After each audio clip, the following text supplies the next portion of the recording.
Hi, everyone. Thank you and good evening. Thanks for taking the time out on your Thursday evening to join us for the second half 2023 market outlook, opportunities amid inflation. We will be covering the local Singapore stock market, the US stock market, the Malaysia stock market, and we will also be looking at technicals on the Singapore and US stock market side. So please do stay with us right to the end because we have gift vouchers up for grabs with a quiz, plus a special promo as well for account opening. And that will be after the Q&A. So please do stay with us because you can win up to $70 worth of Giftano e-vouchers if you are amongst the top 2 winners of the leaderboard for the quiz. And if you do a special account opening, you can also earn some vouchers. So before we dive in, I just want to introduce myself, if everyone's not familiar, and the team here. I'm someone who believes in really responsible long-term investing. I have a real passion for advocating, thinking about long-term compounding and really trying to tap into that. So I'll be covering the Singapore market. My colleague Billy, who works on the ProsperUS side, you've probably seen both of us write for the ProsperUS website. We have a lot of content out there on the US markets, on Singapore stocks, on dividend stocks, on REITs. And he will be covering the US stock market and the Malaysia stock market today. And finally, we have Wei Ren, who's our esteemed colleague on the technical side, very experienced fellow, and he will be looking at the technicals for both the US stock market and the Singapore stock markets. Just a few things to do, housekeeping, before we head off to cover everything. Sorry, I should put this in full screen. ProsperUS, please do stay tuned with us to open an account if you haven't already. It's a really good online digital brokerage backed by the giant that is CGS-CIMB. We're the largest institutional broker in Singapore. It's really for digital natives. We have a really good education section that Billy and myself have built out to try and teach people to think about investing longer term, but also looking at specific opportunities when they arise. We also have a very good customer service team. And at the moment, there are no minimums on SGX trades. So if you are buying SGX, there's no minimum. So no minimum commissions there. So please do go over and open an account with us.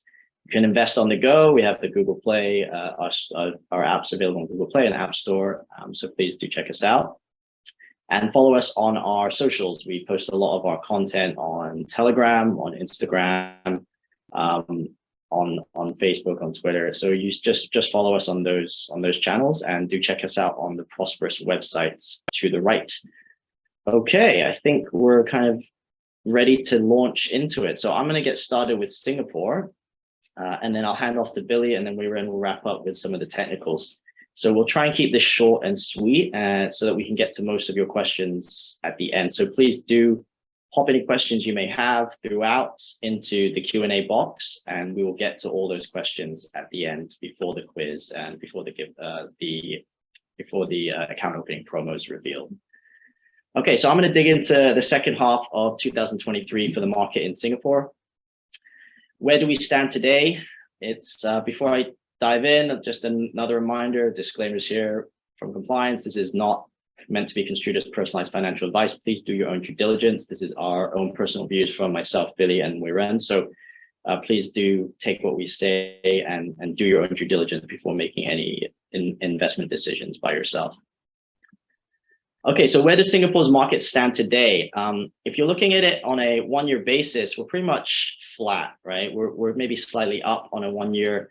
We had a pretty good year in 2022 relative to the market in terms of relative to global stocks. We saw that obviously coming from banks with rates rising. We saw that with some of these other industrials also performing pretty well, and oil and gas names performing pretty well in 2022.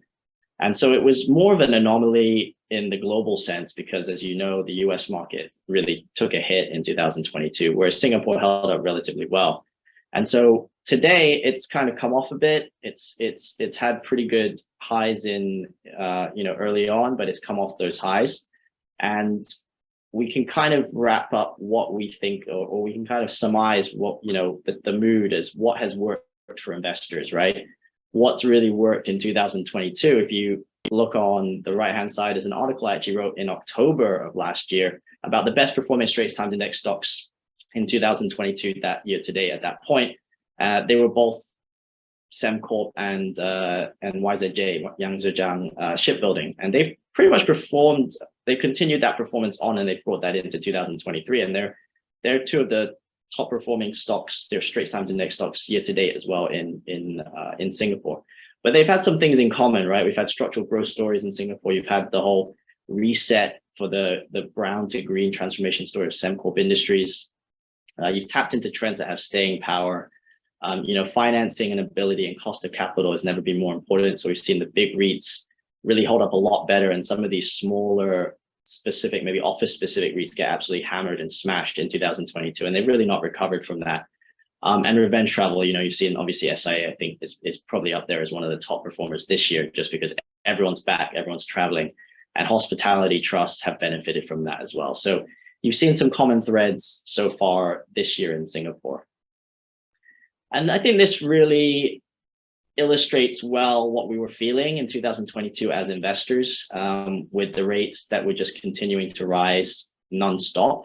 And the end, we've kind of had 15 months of nonstop rate hikes. So we've gone from 0% in March 2022 to around 5%, and what looks like to be over 5% in July, if we consider July's rate rise later this month, which is pretty much a lock in terms of the market is pricing in one more this month. It will be in a range of 5.25 to 5.5. So it's risen really, really fast in a really short period of time. And as we know, global stocks, they dance to the beat of Jerome Powell and what his team are thinking and the board of governors are thinking. What we don't know is where they're going with the Fed funds rate. That's what they try to tell us. That's what they try and they try and communicate that to markets. They've been trying to do that in a better, more transparent way. But even though we have the communication, the market doesn't tend to believe the Fed. So the Fed is thinking, where this is the dot plot rate, which is just it comes out every so often after the FOMC, I think probably 3 or 4 months. It's not every time they meet. But it gets updated every so often. So this is from June. And so basically it's just the median of where the board of governors see rates at the end of each year. And as you can see in the circle with red, the Fed funds futures is pricing a much lower rate at the end of 2024 than the Fed board of governors median rate, where they see the rates are going to be, right? So markets at the moment are thinking, okay, we're gonna see cuts maybe in early 2024, and it's gonna come down substantially. Whereas the Fed is really quite insistent on putting in rates, or if they are going to stay elevated, being elevated for a little while longer, to make sure inflation comes back down to that 2% range. And this is also all having an impact, obviously, on Singapore, right, and the market here. But Singapore is a bit of a different story in terms of we've never really had to deal with the crazy out of control inflation. It did get pretty nasty, but it never went up to 9%. And it's starting to come down quite substantially now, just like in the US. So that's a positive. And so the latest reading was at around 4.7, I think, for May in terms of core CPI. That's falling. That's positive. It looks like potentially that the MES could maybe ease or look at the band for the NER band for the Sing dollar. That's how they control interest rates. So that's how they control monetary policy rather in Singapore, is controlling the strength of the Sing dollar. And, they really paused that they went on pause in April, and they have a next meeting in October, and that could signal potential easing there. But there are some headwinds, and that's why the MAS is probably going to react the way they are going to. Key exports are tumbling. There's talk of recession. There's talk of the MAS pausing the tightening cycle for the dollar, for the Sing dollar, based on economic growth and putting economic growth above, given that inflation is starting to cool. So there are lots of moving parts, and I think it's going to be important what the MAS does, but also how the government reacts and what they say and what they do. So what about the big markets, right? What about REITs? I mean, REITs are what you think would be the thing that you want to be buying, right? It's a big part of the STI, it's a big part of the Straits Times Index, it's a big part of the Singapore Exchange. If we look at this is an interesting chart looking at just the correlation between the FTSE ST REIT index and the NER band, right? And so we've kind of seen there being a pretty tight correlation between the sort of strengthening of it in terms of the post GFC financial crisis, but then now we've kind of seen a dispersion here right at the end, right? So now it's starting to strengthen. It's starting to strengthen substantially, but the REIT index has come off pretty hard. So is this going to come back to form? So it's something to think about for investors, because at the moment, Singapore REITs are pretty global, right? So I think it's going to depend a lot on also other markets where these REITs have their assets and how they're pricing them as well. And S REITs have got work to do. I mean, this is a good scene from one of my favorite rom-coms, which is You've Got Mail, super old film, if anyone's seen it. But this is Tom Hanks trying to woo Meg Ryan and just trying to prove a point about how, maybe he can start wooing her and dating her. And so S REITs have really got work to do to woo and to try and get investors back into the fold, because at the moment the investment case is not super compelling, but there is a case to be made that they are worth investing in. Because as I said, the problem with Singapore is there's been no rate inflation precedent for REITs and for how they performed in this type of rate and inflation environment. If we see to the left in the GFC, or in the lead up to the GFC, rates went up quite quickly, but over a period of time, over sort of 2 years, inflation never really reached 5 or 6%. I think it topped out at 5% in 2008, whereas in the US, inflation had peaked out at 9%, right? So there was a lot more work to do from the Fed's point of view to get inflation back down to what it wants to be, which is at 2%. So there's been a disparity between what's happened previously. We've never really had this combination of fast rising rates and fast high inflation. And we'd have to go back to the 80s in the US to see that. But the Singapore REIT market is relatively young. It only goes back to around 2002 when CMT first listed in Singapore. But the yields on offer, they look juicy. I think caution is warranted. You've got that 8.1% there. This is from the SGX chart book on REITs and property trusts. There is a level of risk involved with that, right? People are being asked to take more risk to invest into Singapore REITs. The spread, on the other hand, is in between the 10-year government bond and the average of S REITs, only about 365 basis points, I think, if you're looking at maybe the Straits Times Index REITs. And it's really not that compelling. It's below the 10-year average. So it's not that compelling as you've seen rates go up and you've seen yields go up on things like T-bills and bonds. It's become less of a compelling argument to find REITs, to say that they're back, right? They're back and they're back for good. But they're definitely an area that investors can take a look at now that we're thinking about rates perhaps peaking. But the buy and hold mentality has got to be to really think about these as income plays rather than trading plays, because as we know, there's not much volatility in them. There's not a lot of price action in terms of movement. So I think these are more buy and hold investments for anyone who's buying REITs. And so we should really be focused on the durability of the actual real estate assets, the ability to grow the DPU sustainably, and finally just not cutting the DPU. I think that's the key one, is to make sure that they can survive without cutting it and not getting into too much leverage issues or interest cost ratio issues either. So what about banks? They're highlighting differences. We saw the SVB dumpster fire, which wasn't good for Western banks, particularly US regional banks. But Singapore has held up well. I think in the latest earnings reports from the big three, they've kind of highlighted why they're different to Western banks or to European banks or US banks in particular. They've got a lot of liquid assets. They've got a lot of available securities for sale. And they are a very different model in terms of the funding model that they have, and their client base as well is completely different to the likes of SVB. They're very well capitalized here. We can see from OCBC's earnings in Q1 in terms of loan coverage ratio. They've got they're very well protected in terms of their capital buffers. And they have very different clients, as I said, flighty depositors in SVB that were focused really just on tech and just building up massive amounts of cash. And it really led to a ballooning in terms of the risk that SVB took. And if you think about the ratio of investments of securities, as you can see, to assets, only around 50% for Singapore banks, whereas with SVB, it was as high as 55% just before it collapsed. So liquidity coverage ratios, client bases, revenue streams, they're all very different. So I think trying to compare them apples to apples is not really a good comparison.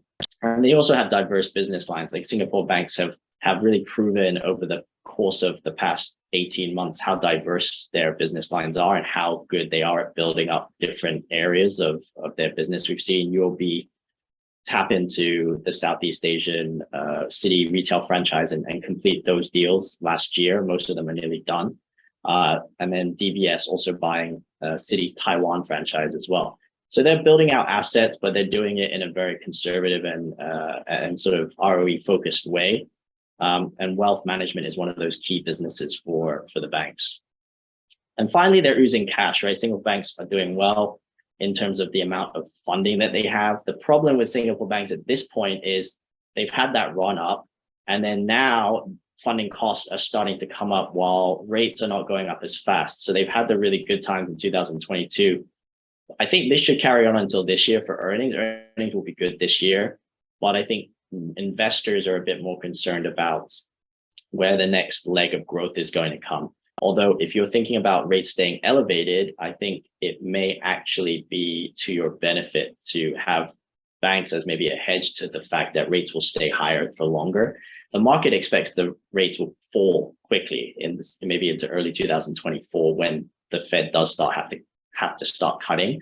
But it seems as though the consensus, because it's the consensus, maybe that's not going to happen. Maybe rates will stay elevated. Maybe the US economy will continue to do well. And maybe there won't be a scenario where the Fed has to cut very fast. So in that scenario, banks and their NIMs and obviously net interest income will hold up pretty well. And there might not be a cutting cycle that the market's expecting as soon as we think it's going to happen. And then finally, expect money to be returned to shareholders. I think this is something that the banks have really communicated well to investors. They want to return any excess capital that they have beyond what they think is necessary to have as capital buffers. This is taken from DBS's Investor Day 2023, where the CFO and the management team already communicated to investors that they're looking at a baseline of 24 cents per year hike in the dividend. And so they're paying 168 in 2023. If you take 24 cents, that's around 192, and that will be around a 14% hike on the current dividend, which is good. Obviously, if barring any unforeseen circumstances, unless something blows up, but if that is the case, that's a very respectable sort of track record for dividend growth. And I think the other two banks are also going to have a lot of excess capital that they can also return to shareholders. And then finally, I kind of want to think about this era of uncertainty. We've seen some really good performers in the Singapore market, the local market, that have ridden on some of these turnarounds or these structural growth stories or these transformation plans. And I think that's all very well and good, but I think at the end of the day, we need to make sure there's sustainability built in. So when we're thinking about banks, or we're thinking about REITs, or we're thinking about the guys that are going to last in this environment where funding costs are higher, interest rates are probably going to stay higher for them than we expect them to. It's really going to matter how big you are and how much you can take in terms of the pain that may come through, because we haven't seen so much pain yet in terms of higher interest rates because they've risen so quickly.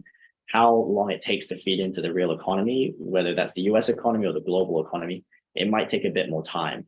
And so when that does happen, and when there is a bit more maybe volatility or pain on the funding side, I think being bigger and having those avenues to tap liquidity and to really tap investor money is going to be crucial. So for me, that's something to think about in the second half as we head into this into the second half of 2023.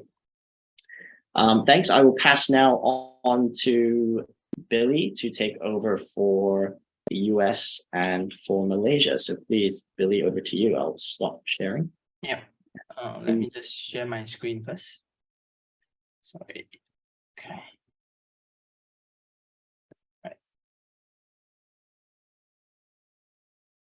Can you see my screen? Yeah, I'm guessing you can. Yep. Okay, so opportunities amid inflation. All right, before we start, just quickly go through some disclaimer. This is basically to tell you that this is just a general information and education and awareness purpose. So it's not an offer or solicitation for you to buy or sell any securities. All right, so this is just the usual disclaimer. All right, I'm just going to guide us through how the presentation will look like. So basically, I'll start by talking a bit on the inflation story that I think Tim has already mentioned quite a bit. So I'll quickly go through this. And of course, the hawkish pause by the US Federal Reserve and our obsession with recessions and how that will affect both the US and Malaysia market outlook. All right, so without further ado, let's look at the inflation story so far. Now, if you look at it over the last 3 years or 2 years or so, I think the inflation story has always been probably the headline. You know, everything is always about inflation. And of course, if you look at the chart here, you can see why, because US inflation hits 9.1%, a 4-decade high in June 2022. And if you look at it over the last 3 years, the inflation environment in US is something that we have not seen over the last 40 to 50 years because of the pace of the inflationary pressure that that has hit the United States. And then, of course, if you look at in the latest data, I think this is before the data that was released yesterday, inflation actually eased to 3% in June 2023.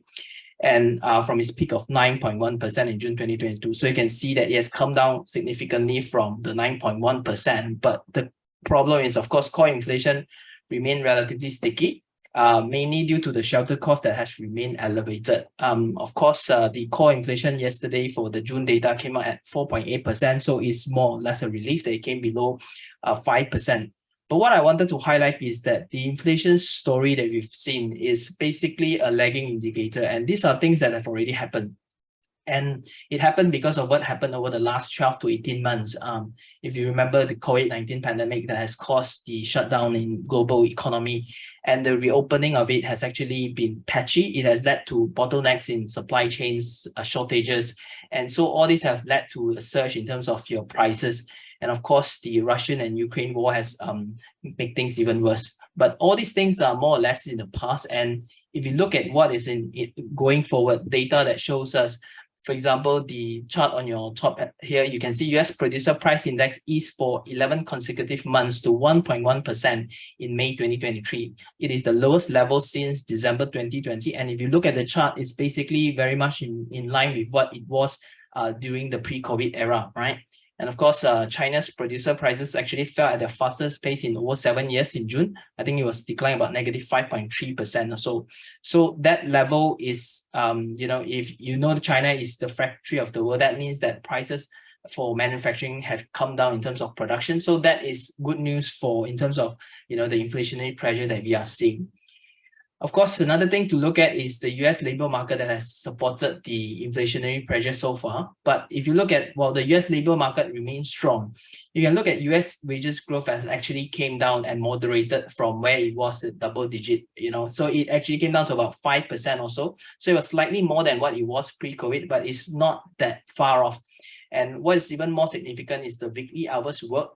I think it is an early indicator of changes in terms of hiring patterns and demand have actually fallen in 3 of the last 4 months, and it's at about 34.4 level. So that actually shows that there is a bit of weakness in terms of the labor market, in terms of labor demand.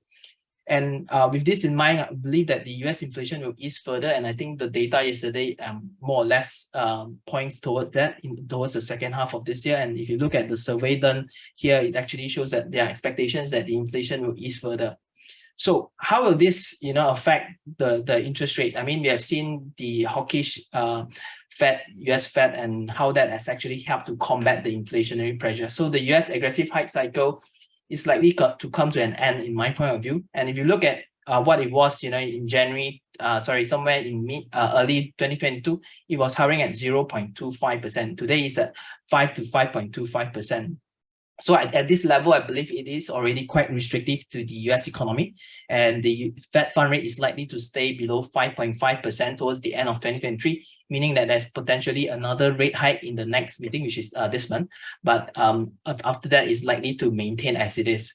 So with this in mind, I'm just going to jump into the next thing, is that how will this so-called inflation hangover affect the US economy? Will it lead to recessions? I think we've talked about recessions over the last 6 to 8 months or so. People have been talking about the inverted yield that has, triggered the sign of potential recessions in the US economy. And well, there are truth in it, and of course there are reasons for us to be cautious about it.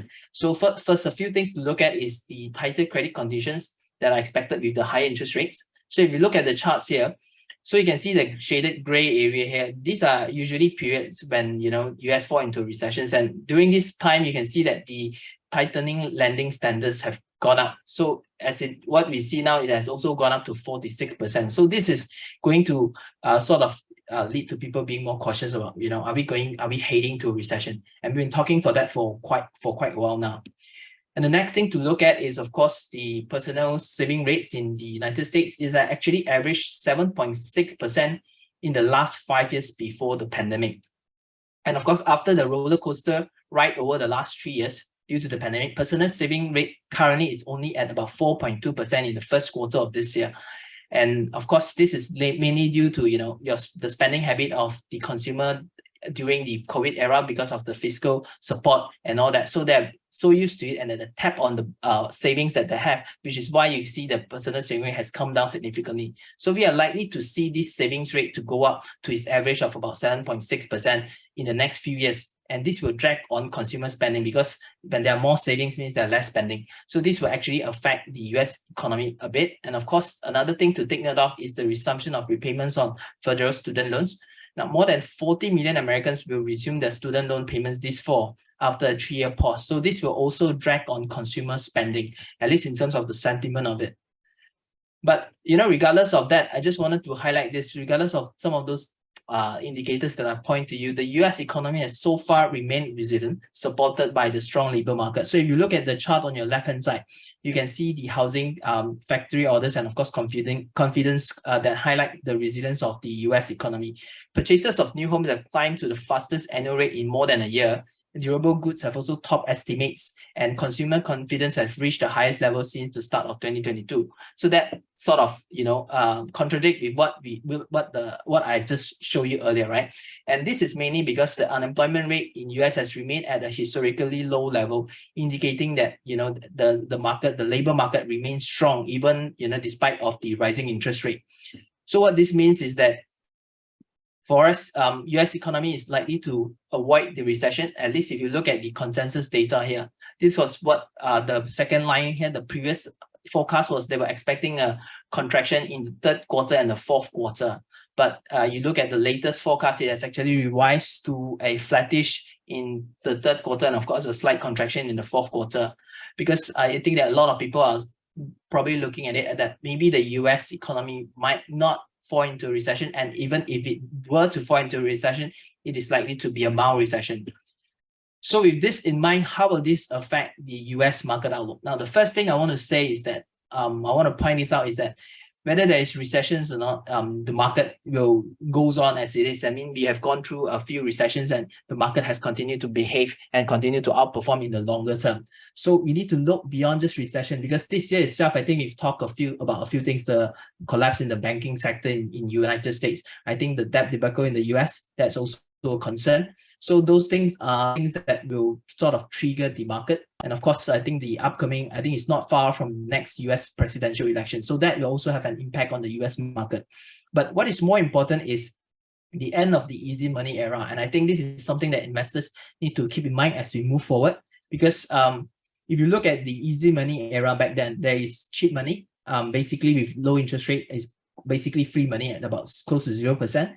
So this sort of cheap interest rate environment actually feel risk-taking. So people will take extra risk and invest into, growth at all costs. They don't really look at the risks in terms of the downside risk of it. And of course, this provide also easy access to financing for both consumers and corporates. But this is likely to change in terms of the new normal with the rising interest rate, where Fed fund rate is going to stay at about 5 to 5.25% or probably 5.5%. So this will cause investors to be more rational in terms of their investment decisions. They will no longer take risks unnecessary and look at profitable growth instead of growth at all costs. And of course, this will also lead to higher borrowing costs for consumers and corporates. So this is the new environment that we are in, whether the recession hit us or not. And if you look at with this new environment, this means that we have to relook at how we think about the market. Basically, when you look into the stock market, you need to look at companies that provide you with resilient earnings. And of course, strong exposure in growing markets such as India, for example, instead of just looking at exposure in China. I think the structural growth in tech will remain. And of course, you probably want to look at select companies that are the biggest and leaders in their respective industries. I think Tim mentioned it just now, bigger is better, and I think it is. And why it is the case? Because when there's lower liquidity or when investors are not willing to take as much risk, they will probably be more selective in terms of their stock picking. This means that they will probably look at market leaders that will see a faster recovery as compared to potential growth stocks. So this has probably led to some of the scenario that we saw. So for example, if you look at PayPal and Visa, I think PayPal share price has came down quite a bit, I think about 1% compared to a year ago, while Visa has seen quite a significant gain over the last 1 year. So this is some of the things that we need to look at, that investors are looking into, are switching into companies that have a proven track record in terms of earnings and stability, rather than just looking at growth at all costs. Now, some of the thematics that we can look at in the United States, like I mentioned earlier, I think exposure in India's growth story is important. Bear in mind, India was probably around 10 or 11 ranked in terms of the economy about 5 or 10 years ago, but today it's ranked number 5. So those companies with exposure in India will probably benefit from that growth in India. So I think the likes of Apple, Coca-Cola, Amazon, and McDonald's would benefit from their exposure and early entry into the Indian market. And of course, the structural growth for tech stocks, I think I talked about it earlier. I think it's not just artificial intelligence. Of course, that's probably the hype now. It's also not just metaverse, but it's also cloud computing, your digitalization. So small businesses are also going into cloud computing and all that. So we will see that shift, which will help to generate a lot more additional revenue for these tech players. So companies like Microsoft, Meta Platforms, Alphabet, NVIDIA, and Adobe will benefit from their exposure in this area.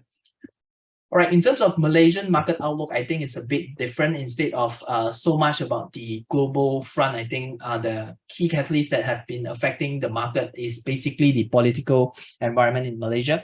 I think a lot of investors are looking forward towards the 6 state elections that are expected to be held by the end of August. So once that state elections is over, and if the government remain as if they win more seats or retain their seats, I think that's good news as status quo.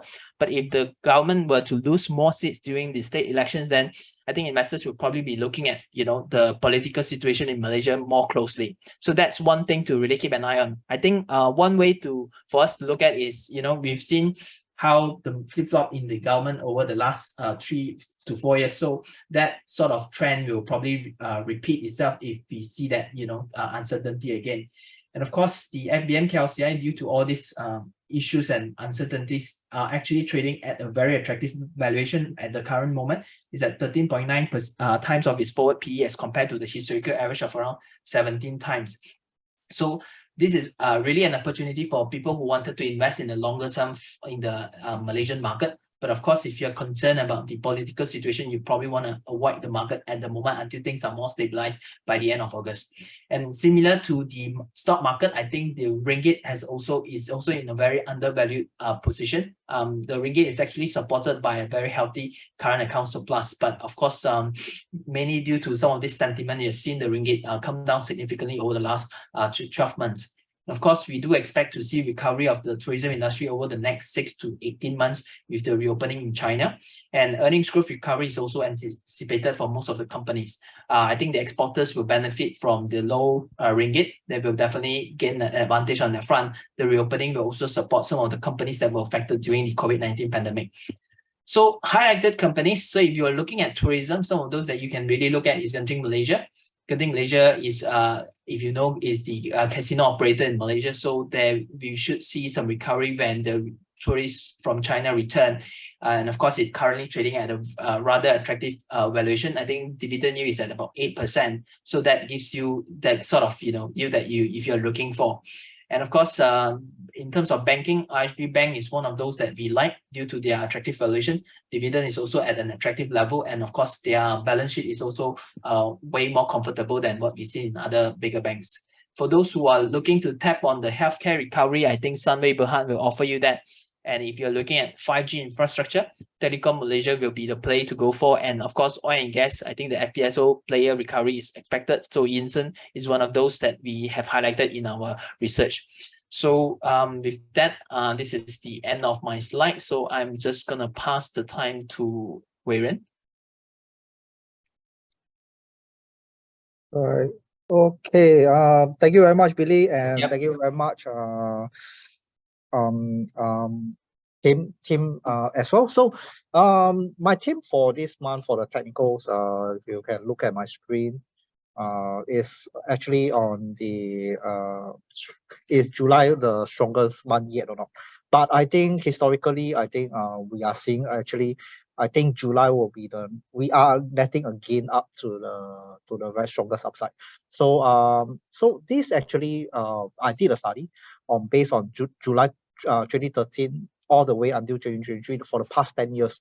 All right. So why 2013 is because during the period of time where the where the tapering started by Bernanke, there's a thing called taper tantrum during that period, but we can see that market still netted a positive gain. So if you can see that we only have a small negative growth is on July 2014. This is the fact that that during the time that Ben Bernanke was going to taper, and then 2016, despite Janet Yellen raised rate, we saw a 3.56% growth. And if we can look at the growth yet, I think July 2018, where the Fed rose the raised the interest rate 3.6%, and then this was the time where Jerome Powell was actually taken the post. So if you can look at that last year, all right, we netted a gain of 9.11% for July. So I think this month as well, I think we are going to net a very strong gain to the upside again. All right, so so my story is I think you have heard from my colleague Billy about talking about recession. He gave a very clear and good and concise analysis on this. So but I'm going to go from the technical front, from the charting perspective. I think if you could look at the yield curve, the 2-year 2S 10S spread, a lot of people say, oh, recession comes because we're inverted. Yes, no doubt we are inverted, but the recession only started when prior to that is when there's a such sharp acceleration above the zero line. So once it crossed above the zero line, then we are likely to see a coming of the recession. My best guess, I think we are looking at 2024 March or 2024 September. That period of time, we might see a drop, or maybe June, mid 2024. All right, so you can look at that. You see that during the inversion, I think the Dow Jones Industrial Average still very much on the rise, and currently I think we are on a consolidation. So I think we are facing on to the upside. By the way, this is a monthly chart over the period of 20 years. All right, so this one is I'm going to debunk the myth of like by the media says that because the media always portray the fact that whenever the Fed is going to hike interest rate, the equities market is going to go bust. We go into recession and the market is not going to do well. But I beg to differ. Based on the chart, based on historical price, based on the history, we saw that once the Fed, once the Fed paused the rate hike, we do see some growth. But the thing is, once after that, when the Fed announced the first rate cut, consecutive for 3 times, then we could see a very strong signal to go into recession. Coincidentally, we saw that once, I still remember 2019 September, Jerome Powell announced some minor rate cuts, and then going into February, where the Dow almost reached the 30,000, but not yet. It only reached 29,000 level. And after the rate cut was announced, and then that goes on March, where the COVID peaks, and then it came down to where the Dow actually in a single month dropped more than 10,000 points. Subsequent recovery actually netted again, and then we shall see some history over here. So right now there's I think after some like what Tim has already mentioned, that the fact that the market has already priced in a rate hike, etc. So that's based on all this, we are likely to see a very strong market going forward. All right, so looking at the technicals chart, I think we can see evidently that yesterday, after the CPI number was announced, weaker than expected growth. I think month-on-month is 0.2%. We saw a very strong spike up above the key resistance level at 34,000. So this one straight line is 34,000 psychological resistance level. Tested multiple times since I think August, and then the fact that it has been consolidating for the past since the high at this one should be in December, and all the way consolidating ascending triangle. So likely we are likely to see a very strong upside. My target will be at 35,400 to 35,800 resistance level over the long term. My best guess, after the September, after the triple witching period, we are likely to see a rebound up to this level. So I think after October, we might see a very strong rally up to this level. But meanwhile, I think 35,000 should see some correction down in preparation for the triple witching period in September. All right, so based on the technicals, I put top 3, but there's a typo. I suppose it's top 4. Because I added industrial into it at over the last minute to prepare for the sharing. All right, so first up, I think semiconductors has been doing well. The SOX, Philadelphia SOX index.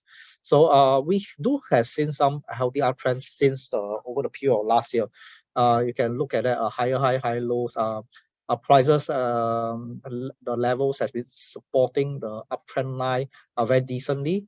Although some forced breakdown, and then we see accelerated growth this year because of ChatGPT and AI, and especially the Magnificent Seven. One of them is NVIDIA, that actually brought the stock up to the upside again.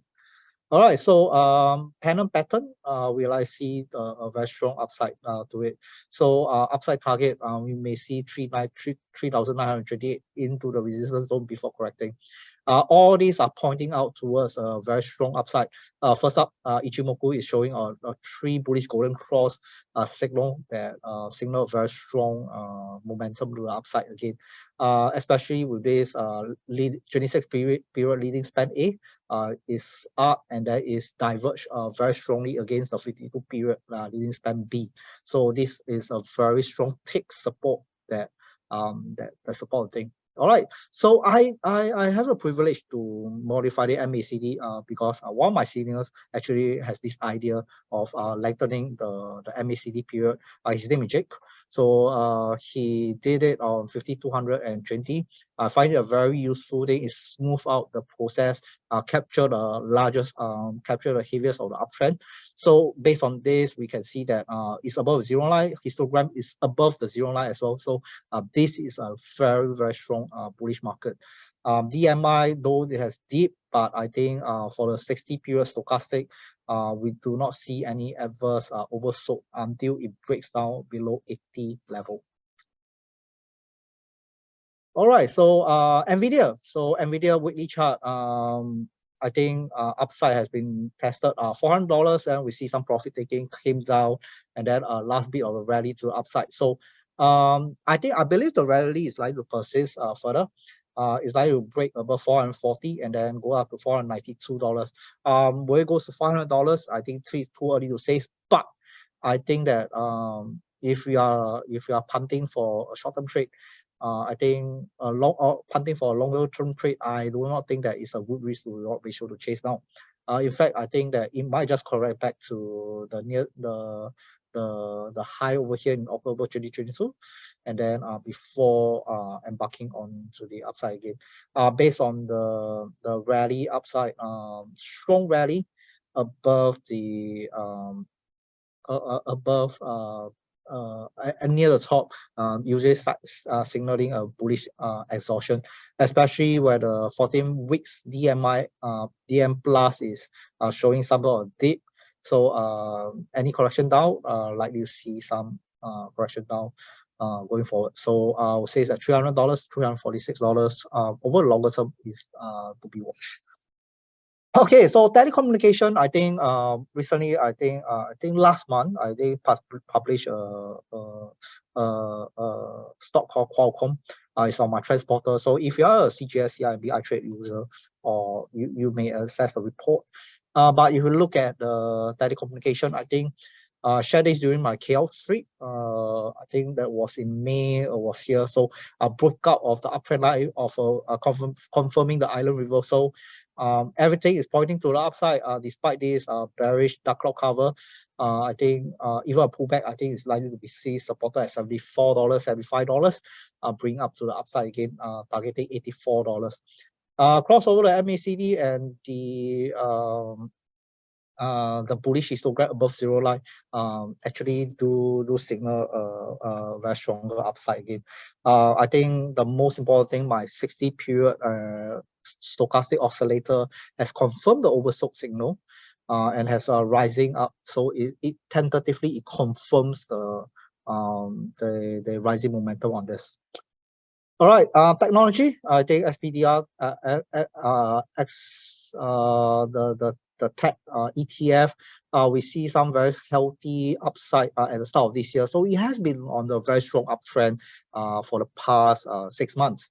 All right, so briefly broke out our pattern, some sort of like a weaker bull cross, but it's normal. But I think that any correction downside, be it a gap out or not, I think we are likely to see near-term target of $180 going forward for the tech sector. All right, industrial. So industrials has broken out of this consolidative range. One thing I think is likely to see one more upbeat to 110 to 112 before a correction down. There's this two side of coin, double-edged sword kind of scenario. First thing, this consolidation, yes, it may be a continuation to the upside, but if it fails to break sustained closure above 412 strongly, then this may be a distributive phase, where if you know about Wyckoff theory, this is markup and then distribution and then buying climax, and then this another cell buying climax, which is called a spring test on the upside, and then before going down to all the way down. But I think nonetheless, that should not happen. That might not happen, and I think that any correction down will see 103.68 being supported and goes up to the upside, targeting 116. All right, so some of the stock pick I have that dividend play stock like consumer based long-term like go on the upside. So I think one of them is Starbucks. After a gap down, bearish breakaway gap, we can see weaker than expected selling. Falling wedge is on, and then prices still remain a support above 95.07 to 97.26, and a break above this falling wedge confirm both the reversal signal of the morning star and the falling wedge, and as such, I think longer term we are likely to see fulfillment up to 109 and 115.34. Meanwhile, stochastic is showing early signs of oversold crossover. So once crossover and above the trading line, we can tentatively confirm that that Starbucks is going on to the upside again. Also, another good news is though the histogram is showing a bearish signal, but the line, MACD line, both the slow and fast signal are above the zero line.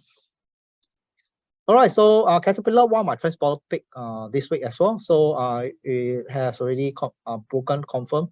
Just face some resistance at 256.74. Any pullback is likely to see a very mild retest the pattern and then going up to the upside to test to 265.88. I think 266.44 is actually the highest level that we have seen throughout the history since debut. And Caterpillar, one of the key industrial stock. Also one of the Dow 30 stocks, I think is a very steady counter to watch out, to hold on for a long term. I think is likely to see a very strong upside. Meanwhile, you can see that MACD did a bullish crossover recently, and then rising above the zero line. 14 period DMI is rising onto the upside again. Right now, I think the stochastic didn't show any crossover. Also crossover, in fact, it shows the D crossover is a percent K, and then it shows that we might actually edge up higher. So in fact, I think this move will mimic this move back in December last year, 2022, where there's a long period of crosses going forward. All right, so moving on to the Singapore market, I think what reiterate BD. I think BD team, sorry, pardon me for the name confusion. So this is the Sing in 5 report that we have on June 30, 2023. In the meanwhile, I think that I mentioned that during that period of time that we might face downside to test 3120, 3150 before attempting a rebound going to the upside. But things caught me by surprise is that today I think the banks did perform exceptionally well. And then it breaks above the 3,200 resistance level, closing above, very strong. But nonetheless, I think unless it breaks 3280, but nonetheless, I think if it doesn't break 3280, there may be a 3-wave correction down to 3015 before attempting a rebound. Reason why is because of this diamond top pattern. There's a whole lot of signal is showing a decreasing momentum. So as such, I still remain cautious. So right now we are in relatively a sideways move for now. All right, transporter pick for today will be on Capital D series. Bullish continuation is likely. I think Tim talked about the REIT sector as well. So I think I'm very positive on Capital DC because let's put the fundamental story aside. I think looking at pure technical perspective, trend following perspective, everything, the bullish uptrend is very much in line going forward. First up, we have the very steady higher low trending within the uptrend channel, and also a recent bullish break above the Ichimoku with this bullish Kumo twist is likely to see has already confirmed the bullish upside. Meanwhile, I think the DM Plus has already crossed above the 25 level together with the ADX and histogram rising above zero. Stochastic percent K and D line, they are diverging wide, so this is a very testament of a strong upside. Classical technical patterns that we are seeing successive break above this flag indicate that we might see a further upside to $2.35. All right, so last one, I think DBS group holding. I think this morning is actually a very good one. In fact, I have in early June, I have a transporter report written on a buy call on DBS. Reason because is that this is a selling climax that we may see a bearish exhaustion, staging some sort of like kind of like a mini accumulation over here. So the whole large range is actually accumulation phase. So if you know about Wyckoff theory, this is the accumulative range, and then and then we gap up above the 9 period and 36 period of the Ichimoku. So lagging span, 36 period lagging span is up. So right now we just need one more breakthrough above the cloud, Ichimoku cloud. Then we are confirming the upside. Meanwhile, I think oversold signal is confirmed.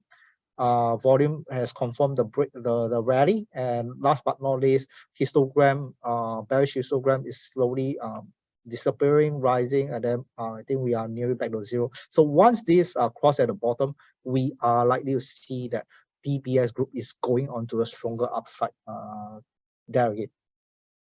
All right, so just want to touch on some of the outside of US and Singapore. So what are the markets I'm looking at that you can look at is India, Japan, and then United States I've been touching on early on. So the Nifty index, I think this today it just went up again. So I'm just targeting 2000 level inside. So why the India market is because I think back early in this year, I think the Adani scandal came out, and then I think market came down early part of this year. But I think Modi is in charge, and then the confidence of Modi and Adani, they are both. But should I say partner in crimes? But okay, let's not go there. But as long as Modi is power, I think India is kind of like going on to the bullish upside. But for Japan, I think upside, I think Japanese yen is strong. I think Japanese yen is weaker than the US dollar. That's why I mean, so sorry, pardon me. But I think given the fact that Japan has a very strong corporate earnings recently, so we see some healthy uptrend based on Elliott wave theory. I think it has really rebounded successfully at 31935. So I think we are seeing an upside to back to 33,000 level going forward again. All right, so this this has ended off my presentation. So I believe there's so much question that is being shared asked in the Q&A box. So I shall take my time. Take this time to answer some of the questions together with my colleagues from Tim and Billy. So yeah, thank you very much. So we shall go into the Q&A. Thank you. Yeah. Thank you, Wei Ren. Okay, so we've got the Q&A questions coming in. We've got quite a few to address. I think first off, we will look at what's coming in first. Okay, so there is a recommendation to invest in fixed income to lock in a higher yield. That means investors should put in a larger sum, a lump sum, so that it is more beneficial compared to DCAing a small amount. Okay, does anyone want to take that first? Billy, Wei Ren, or should I? I think, I mean, if you ask me, I think, of course, the fixed income makes a lot of sense, for you to invest into it now. But I wouldn't say you want to go for a large lump sum or anything, given the market uncertainties. So I think it's probably best to just stay with consider not just whether it's DCA or a lump sum, but look at your asset allocation. I think that's most important.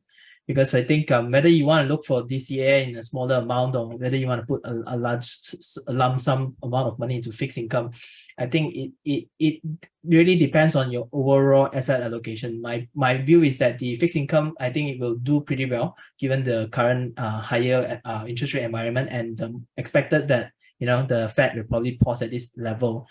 But I don't think you want to take that risk just for that additional basis points and jump into it in a large sum. So that's my view.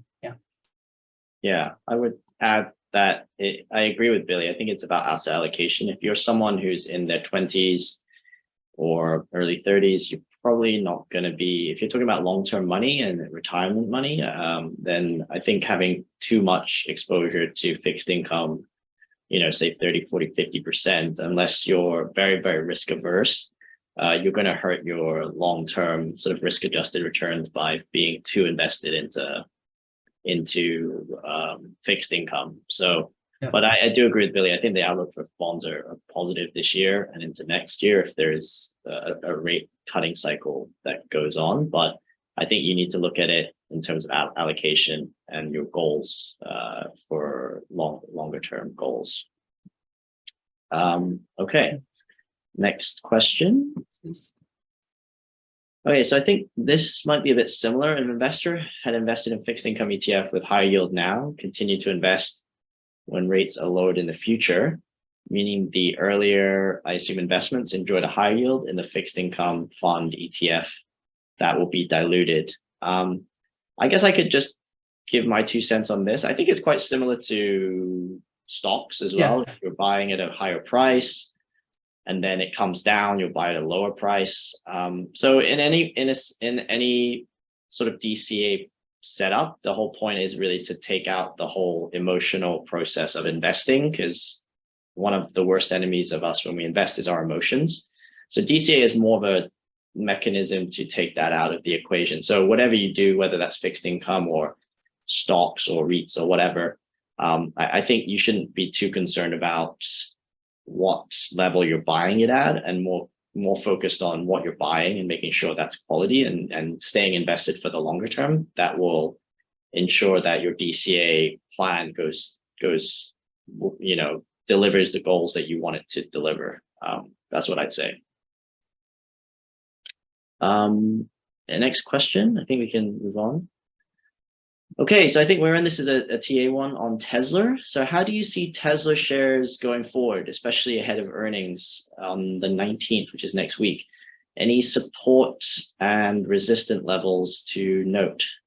Yeah, sure. Thanks for the question. Just let me share my screen.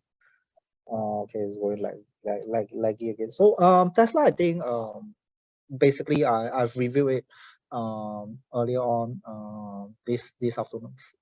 Yeah, just give me a moment. I don't know why it's lagging. Okay, so then why oh gosh, this is something I worried every time. It happens. Yeah, it happens on Zoom. I think need to I don't. Okay, so Tesla. Okay, let me just put it on my phone, and then I just explain while the things is loading. So for Tesla, okay, so Tesla has been like a very good stocks right now. Recently it gaps up above the high, but we do not see any strong buying sustenance going on it. Okay. So on it, so obviously it's on the uptrend, but we have seen that the stochastic first is oversold. So we saw some weak buy pressure above the top, sustaining above 260. So in fact, I think that it may just go up to another, maybe to 287 to $290 level before we see a major three-wave correction down to the next support at first 226, and then maybe at 211.17 as the next one going forward for Tesla. All right. So the support is at 226, is it? Yes, that's right. Okay. Yep. All right. Yep. Okay, great. Thank you. Okay, thanks for that. I think we can move on to the next question.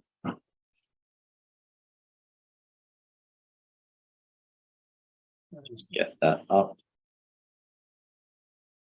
Okay, so yeah, I guess we can combine a couple of these about the Straits Times Index. Where do you see it heading into the second half of 2023? Any strong sectors or stocks to look at? And how's the outlook for Singapore? And okay, we've rallied 2% today. Is the worst over or too early to say?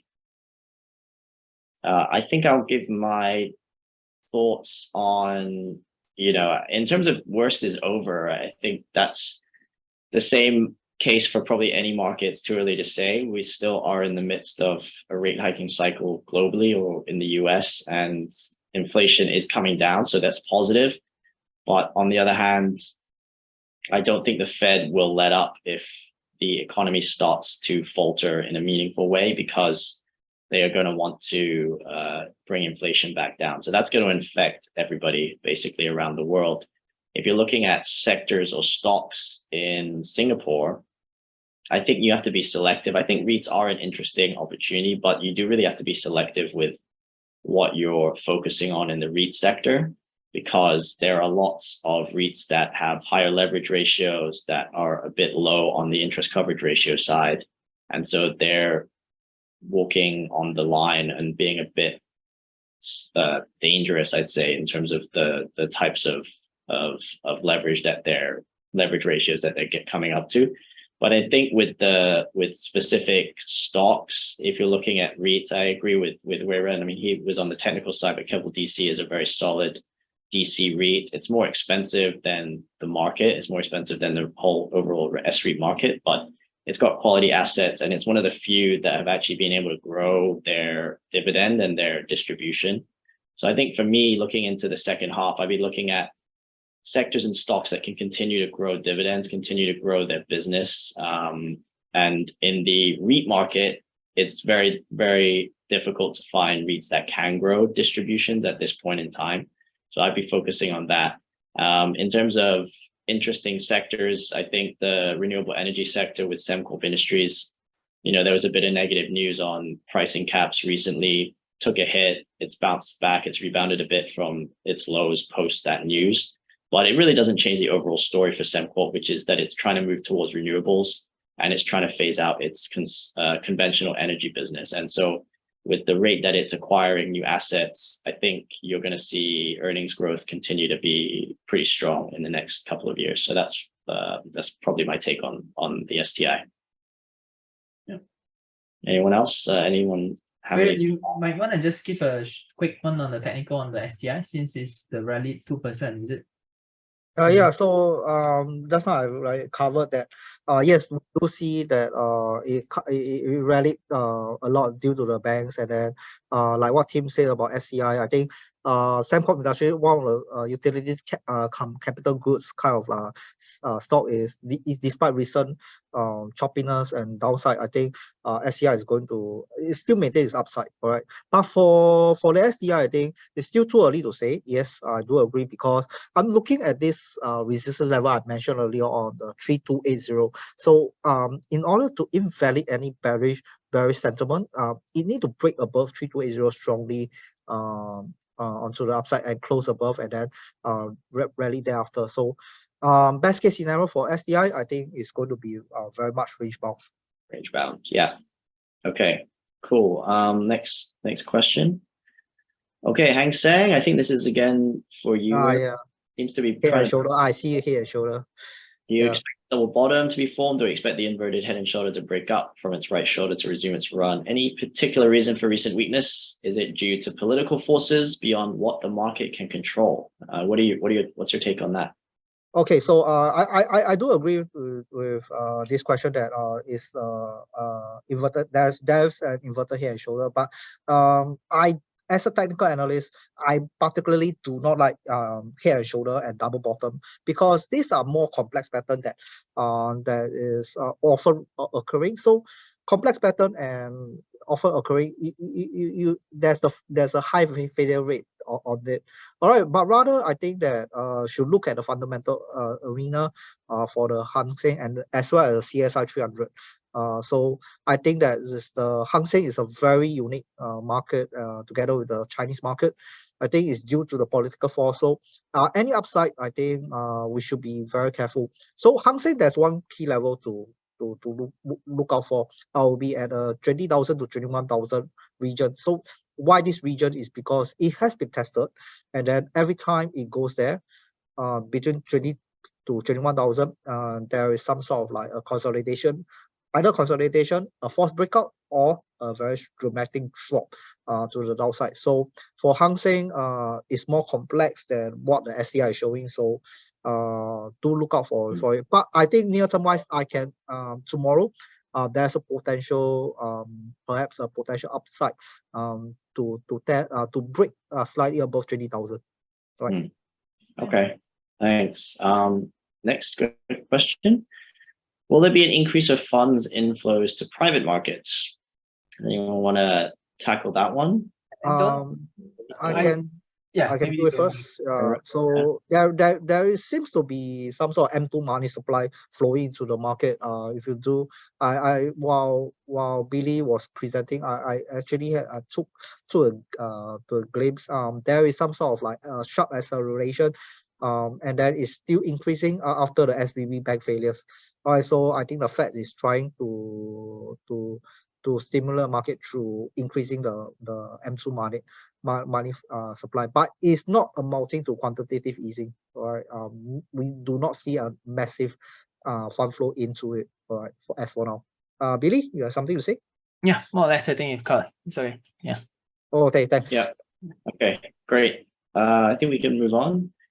Okay, so how do you think Microsoft will benefit if the acquisition of Activision goes through? Well, Billy, you wrote a great article actually about this a couple of days ago, so please do check out the ProsperUS website for an analysis of Microsoft's acquisition, which has just been approved by the US. And so, Billy, what are your thoughts on the acquisition and how you think it's going to benefit Microsoft? Yeah, I think that this could provide a golden moment for investors to look into Microsoft, especially for those who want to tap on the gaming market, because the gaming market potential is quite huge, and Microsoft has long shown that its commitment to dominate the gaming market, which is expected to worth about, I think, around 200 billion by this year.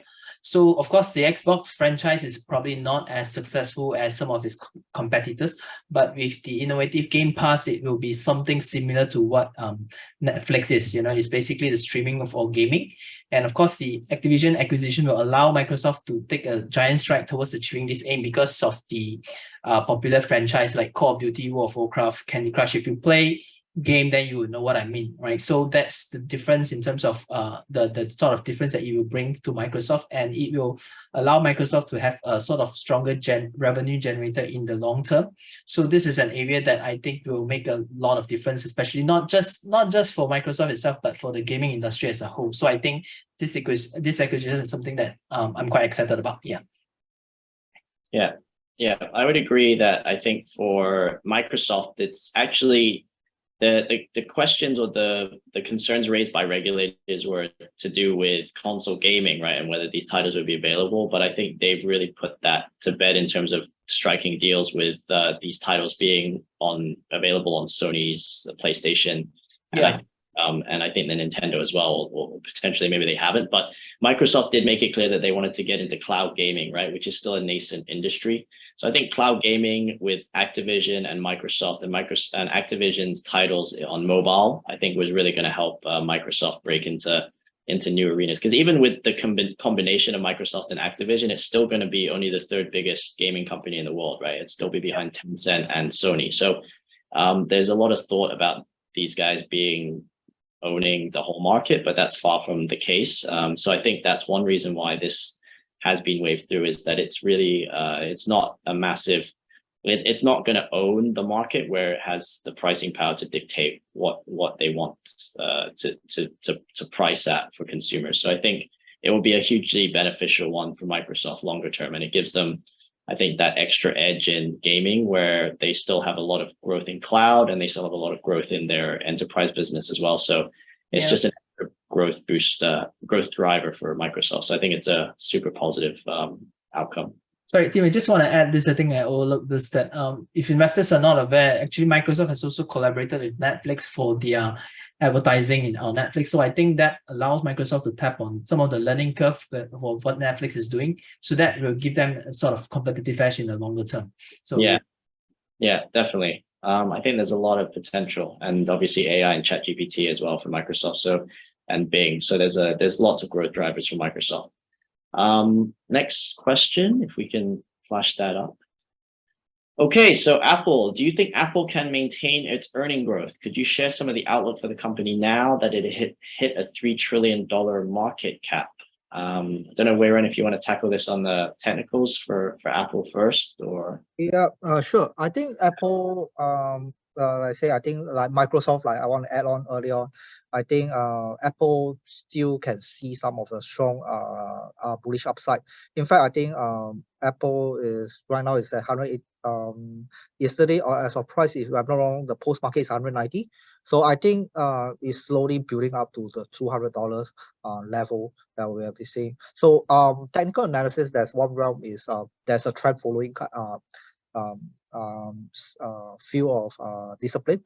So I think that based on this, I do not see any adverse signal that flush out overbought signal. So I think Apple is able, high probability that Apple is going to continue its uptrend up to $200. I think preferably by end of this year. Okay, great. And Billy, do you have any thoughts? I know you're a big fan of Apple. I think, I mean, if you look at it, I think I mentioned earlier, those with India exposure like Apple, I think they will benefit from it. And not just in terms of the consumer, I think even in production-wise, Apple is trying to diversify away from just relying on China. So that will help them to reduce some of the risk. But of course, I think the biggest risk for the company will still be China at this point, in the event that US and China were to, I mean, if they were to go and hit one another with certain sort of trade sanctions or whatever restrictions, then that will affect Apple in it. Probably among the big tech, the worst affected will probably be Apple. aside from that, I think these earnings growth, I mean, in terms of its ecosystem from the services, and of course, tapping into new markets, those are really areas that, Apple will still continue to ride on to grow. So, yeah. Yeah. Okay, great. Next question. Okay, do you think the AI theme is overblown? Valuations are surging to exorbitant levels. NVIDIA's price to sales is at more than 40. Okay, I guess I can take it quickly on just whether it's overblown. I think this is a theme that will have staying power, but I think the price action is extremely, is hot, right? So I think that's where we need to be a bit more wary. I think you've seen it being concentrated in plays like chips and NVIDIA just because that's the way that they can monetize it right now. But based on the actual revision, I think there was some justification for NVIDIA to rally post earnings because of revised guidance, right? The guidance that blew expectations out of the water. I think they were initially consensus was at 7.5 billion for the next quarter, and I think NVIDIA guided for about 11.5 or 11 billion. So completely destroyed consensus. So I think that's one reason why NVIDIA has really surged to extreme levels on that. I think it's going to take time. The winners in this are not yet known. It's kind of similar to when whatever first came out, the motor car or electricity started. I think these are one of those types of revolutions where there's going to be a whole industry. There are going to be lots of companies that will benefit over time. But at the moment, the market is rewarding the big tech and the guys like Microsoft and NVIDIA because they're the most obvious winners. But I wouldn't think this is something that won't benefit other companies. I think it will just take time. Anyone else in terms of thoughts on that? I will just make some comments on the NVIDIA. So I think for NVIDIA is the very much surge in prices, and I think technical also shows overbought, right? And then correction is likely to come. But the fact that that why is it fueling? Because those fund managers, my guess is the investors are asking, why is your portfolio not having NVIDIA? So it's more like a FOMO among the institutional fund managers as well. So this might be the reason why it caused a surge in it, and they are like foregoing like the P ratios are overvalued, I think NVIDIA is like the PB ratio is more than 3 standard deviation already, so it's really way overbought. Yep. People are still buying. Yeah. It's expensive.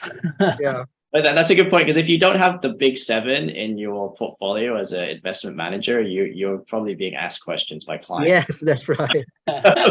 I feel as though, and NVIDIA has been the standout performer from the big tech seven. So that's something. Yeah, that's a good point, Liren. Okay, next question. Okay, so how will the Nasdaq's upcoming rebalancing affect near-term market performance? Okay, maybe I'll just take this. So if you know this, I think this rebalancing will see the likes like Microsoft, Apple, I think Amazon, some of the big tech be from about 43% to drop to about 38.5% weightage on the Nasdaq. So that's basically a lower percentage. So that will have, I think, some minor impact on it. But I do think that given the nature of investors looking at the bigger players and those hot thematics such as AI, I do expect the Nasdaq to quickly recover after some of the near-term downside due to the rebalancing. So I don't think that you will see a very long decline from there. It probably just a blip, and if market were to persist as what we are seeing right now, if everything were as it is, then I do think that Nasdaq will recover quite quickly from this. Yep. Okay, small caps outperforming the broader market lately. Will we see more catch-up performance or sticking to mega caps? Is that still the preferred approach? Okay, well, I think I can just kind of touch, I guess, briefly on small caps. I mean, small caps have lagged the mega caps over the past sort of post-GFC crisis. I think if you were invested into the mega cap tech, you just really trounced the market. That could be something that will continue. But if you're looking at the long term over the past however many decades, small caps, generally you're taking more risk if you're buying it as the market, and they do tend to outperform over time. So I would keep that in mind, because more small caps, if you look at the US small cap index, I think from 1926 to 2021, if you'd invested $1, you would have got $37,000 back or something like that. And if you'd invested in large cap in the US, you would have gotten about 14,000. So, I mean, it outperformed by a factor of about 2.5 times. So it's a pretty decent outperformance, but that's over very, very long stretches, right? So if you're thinking about this immediate environment of uncertainty and where we are with the economy, perhaps in the US, I think mega cap could still hold out in terms of outperformance. But if there's a soft landing and the market and the economy gets back to growing and rates start to get cut, then maybe small caps could start to outperform. Yeah. Tim, maybe we just take 2 or 3 more questions because of the time. I think we still have the quiz and all that, right? Oh yeah. Okay, let's take let's see how many we can get through before we can wrap up. Okay, any views on upcoming earnings? US indices rallying hard. That's Q2 expectations still for an earnings recession. Can the divergence hold?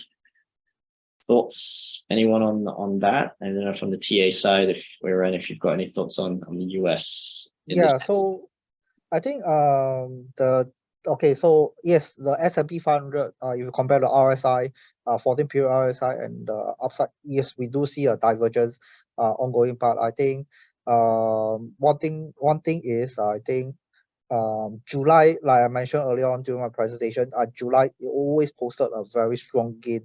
So maybe this time around there may be not a correction, but any correction, worst case scenario, I think S&P 500 is going to, if there is a correction, I think from tonight or maybe next week, there's this support that I'm watching is 4310. So that level is likely to be a key support that will bring up the rebound to the upside. And normally Q3 earnings is usually one of the better one. And also Q2 earnings, I think it has been over where we believe where we know that parallel to that, a lot of analysts think that Q2 earning is going to be worse than expected. But in big expectation, although not very good, but -2% versus -9% by the consensus. Yeah, I think a lot of strategists on Wall Street also saying that. I mean, the consensus is there's going to be a recession in the second half, but some are actually saying it could be drawn out into the sort of Q1 of 2024. So if the employment holds up, because the labor market is still super tight in the US, I think you're going to still see growth still trend above expectation.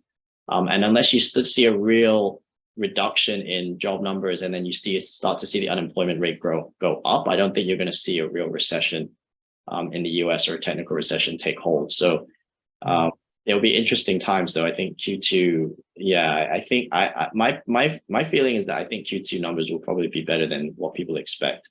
Yes, yeah, correct. I guess so, because the expectations have been pretty much low, right? I think when the management has been guiding it in a very cautious manner. So conservative. I think you're conservative at guidance, and if you can beat, then I think it's gonna you're gonna do okay. Okay, I think we can move on to the next question.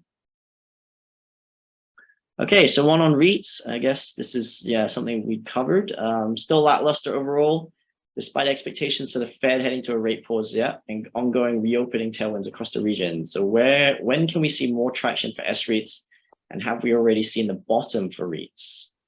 Anyone on? I think I'll jump in on this. I think if you ask me, I think it's a good time to buy into REITs. Of course, again, like I think what Tim said earlier, it's not across the board. I think you have to look into it, because if interest rates were to remain at this level for quite some time, I think you need to look at REITs that have strong assets and, of course, are able to grow the dividend. So the likes of, I'll just give some example. I think Capital and Escort, I think, is in a good position to benefit from the reopening of the economy. So the tourism side will benefit them. I think some of those that is in cloud data center will also be able to manage in terms of to continue to grow. And I think at current level, it is an attractive level for long-term investors to go in. Of course, if you're talking about near-term, short-term, then it's probably a bit harder. And I think REITs are usually for dividend investors. So you probably want to look at it on a longer-term basis as well. So Yeah, I'd agree. I think the expectations are that there's going to be a pause, but I think the key question for REITs is whether they're going to stay elevated for a while, because that's going to pressure, funding costs and any acquisition activity and fundraising. So I think that's the key question you have to ask yourself. And then and second, as Billy said, can they grow their dividend? If they can grow their distribution in this type of environment, that's a good sign, because a lot of REITs in Singapore are either cutting or they're pausing at levels, current levels. So I think you're going to see a divergence between the ones that can grow versus the ones that are cutting or are under pressure. So that's something to keep in mind. Okay, I think we can move on to the quiz now. We've kind of addressed a lot of questions, so I'll hand over to my colleague Min Hui to kind of take you through the quiz. All right, thanks, Weiren, Billy, and Tim for the wonderful sharing. All right, so all of you must have stayed all the way to the end for the quiz to get some awesome vouchers. All right, so let's start with the quiz. So all you have to do is just scan the QR code that I'm sharing on the screen right now. Or if you are using your laptop or your phone, you can head over to joinmyquiz.com and join with that code 569244. Right. Let me share the link in the chat as well. So if you would like to join and earn $50 gift voucher.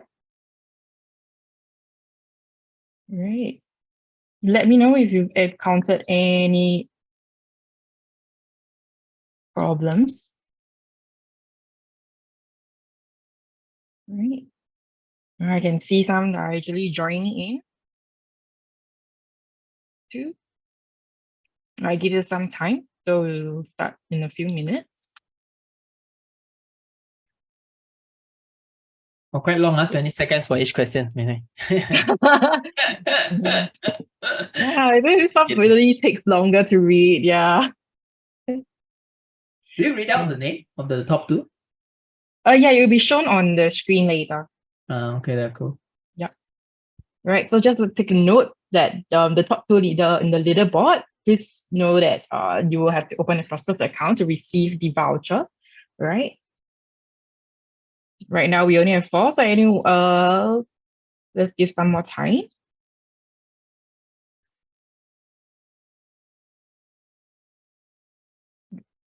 It'll be a quick quiz.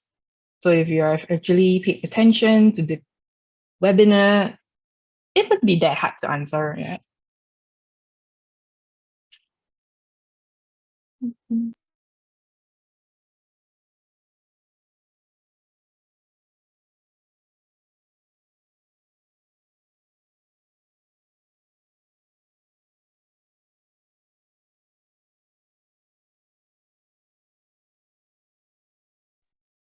I'll give it another minute.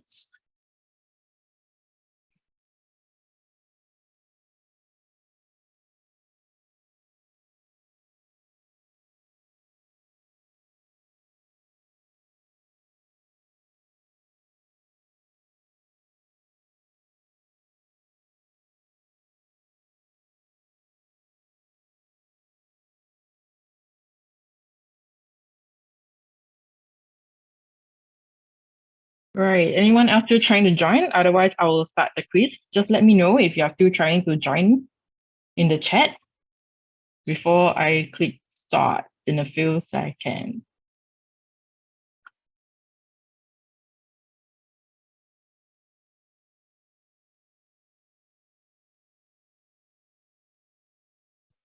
All right. Okay, I'm going to start. So I hope all of you are ready to be the top 2. Let's go. Good luck, guys.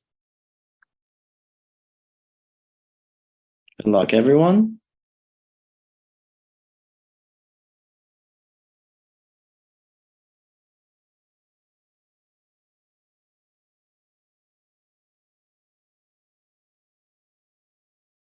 Oh yeah, just in case if those of you who have any questions that you want to ask and you want to really dying burning questions that you want to ask, just feel free to just drop us an email so that we can revert to you.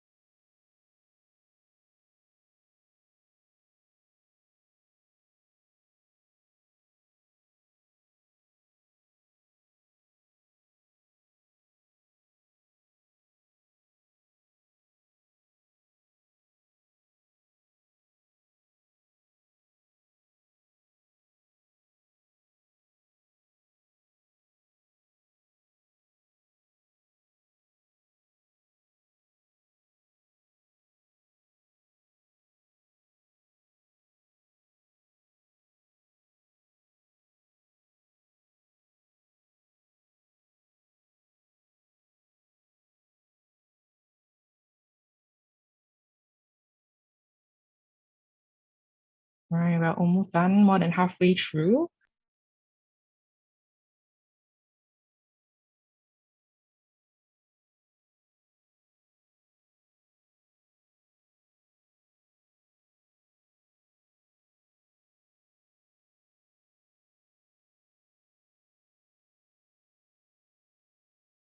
Oh, we're gonna have soon, right? Oh, we have a winner, do we? No, it's still not completed yet. A few Oh. more 80% accuracy. things out of everyone has 80%. Correct. Okay.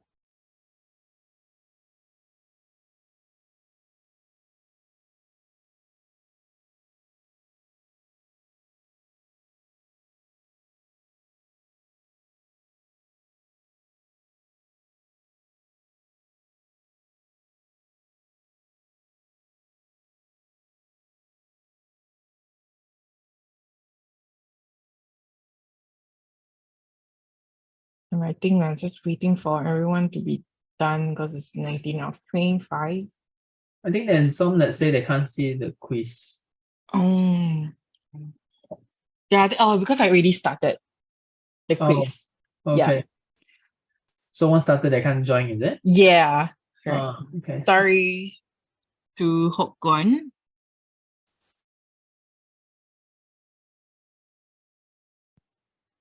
I really joined long time ago.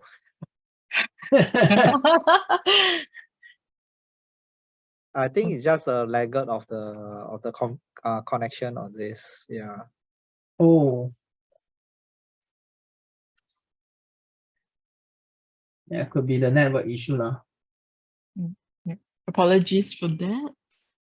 But I think there's always a next event that we were going to do. I think there is another one, right? There's a second one that you can win something, right? Yeah, correct. Yeah. Yeah, don't worry if you did not manage to join the leaderboard. So after the quiz, we'll share with you an exclusive promotion for everyone that's in this webinar. So as long as you open an account with a promo code, you can also win voucher. Yeah, okay. So I guess everyone's done. All right, congrats to the top two. So only the top two on the leaderboard will win $50 voucher. So the first is JGT and the second is JG Lu. Okay, So for sure. Hey, congrats to both of you. So just appreciate if you can send your name and your email address to the chat box to the host, to us, right? And then when you open an account, we'll make sure that we'll match and then we'll send you the $50 voucher, right? So JGT and JG Lu, do send us your name and your email address in the chat box. Right. Okay. Thank you, JG Lu, and JGT will still be waiting for yours. Right. Right. So no worries for those who did not manage to be in the top two leaderboard. You can still win some vouchers. Let me share. All right, so like what I've mentioned, all you have to do is just to open a ProsperUS account with the code webinar10 under the referral code, and you can win $10 gift tunnel e-voucher as well. And if you're the first 10, you can win an additional 10 gift tunnel vouchers. So that's if you're the webinar win the top two leaderboard and you are the first 10 to open an account, you will win a total amount of $70 gift tunnel e-voucher. So be the first few quick hands, right? This is nice. Yes. Am I entitled for it? No, right? No. Yeah. Next time. All right. Okay. Thank you everyone for joining today's webinar. Okay, no worries. If you have like to rewatch this webinar, we will always upload it on our YouTube and also on our website at www.prosperus.asia. And we will see you in our next webinar very soon. Thank you. Billy, team, and Weira for today. Thank you, everyone. Everyone, thank you. Yeah. Have a Good night. Bye. Bye. Yeah. Thank you. Bye. Good night. Bye. Bye.